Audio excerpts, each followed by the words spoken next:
மூட்டை மூட்டையாக தங்கத்தை டன் கணக்கில் மார்க்கெட்டில் கொட்டிய துருக்கி. தெரிந்தா ஷாக்காயிருங்க. எதற்காகனா, உலகின் பல நாடுகள் தற்போது தங்கத்தை விற்க தொடங்கியுள்ளன. தங்கள் நாட்டின் பண மதிப்பு சரிவதால் பல நாடுகளும் தங்கத்தை விற்று நிலைமையை சரி செய்ய பார்க்கின்றன. இப்போது துருக்கியும் தற்போது தங்கத்தை கொத்து கொத்தாக விற்க தொடங்கியுள்ளது. பணவீக்கத்தை கட்டுப்படுத்தவும் போர்க்கால தேவைகளை பூர்த்தி செய்யவும் மத்திய வங்கிகள் தங்கம் வாங்குவதை குறைத்துவிட்டு அதை விற்க தொடங்கியுள்ளன. இப்போது தங்கம் எப்போதுமே பாமரர்களுக்கும் சரி பெரும் நாடுகளுக்கும் சரி ஆபத்து காலத்தில் கை கொடுக்கும் அட்சய பாத்திரம்.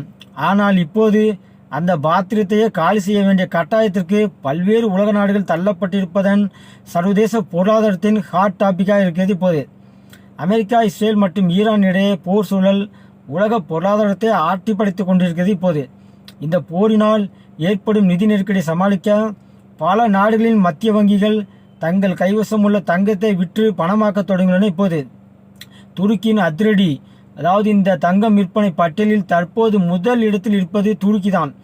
கடந்த 2 வாரங்களில் மட்டும் துருக்கியின் மத்திய வங்கி சுமார் 59 டன் தங்கத்தை குறைத்துள்ளதாக ப்ளூம்பெர்க் செய்தி வெளியிட்டுள்ளது. இதில் சில பகுதிகள் நேரடியாக விற்கப்பட்டாலும் பெரும்பாலானவை ஸ்வாப் ஒப்பந்தங்கள் மூலம் வெளிநாட்டு செலவாணிக்காக பராமரிக்கப்பட்டுள்ளன. துருக்கிக்கு இது ஒன்று புதிது கிடையாது.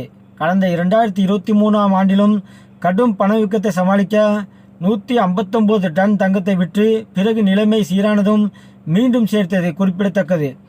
ஜனவரி மாத நிலவரப்படி 603 டன் தங்கம் வைத்திருந்த துருக்கி இப்போது மீண்டும் எமர்ஜென்சி மோடிற்கு மாறியுள்ளது. துருக்கி, அதாவது துருக்கி ஒரு பக்கம் என்றால் கடந்த 2 ஆண்டுகளாக தங்கத்தை வேட்டையாடி சேர்த்து போலாந்து இப்போது தன் இராணுவத்திற்காக தங்கத்தை விற்க தயாராகிவிட்டது.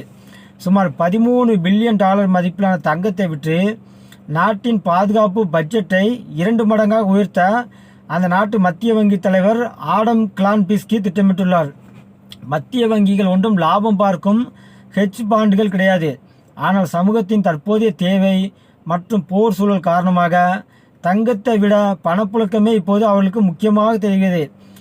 பணவீக்கத்தை கட்டுப்படுத்தவும் போர்க்கால தேவைகளை பூர்த்தி செய்யவும் மத்திய வங்கிகள் தங்கம் வாங்குவதை குறைத்துவிட்டு இருப்பை கரைக்க தொடங்கியிருப்பது சர்வதேச தங்க விலையில் பெரும் தாக்கத்தை ஏற்படுத்தும் என எதிர்பார்க்கப்படுகிறது. பாதுகாப்பு பெட்டகத்தில் இருக்கும் தங்கம் போர்க்களத்தில் வீரர்களை காக்க பணமாக மாறிக்கொண்டிருக்கிறது ஒரு பக்கம். இது பொருளாதாரத்திற்கு பொற்காலமா அல்லது நெருக்கடியின் அறிகுறியா? காலம்தான் பதில் சொல்ல வேண்டும் இதற்கெல்லாம்.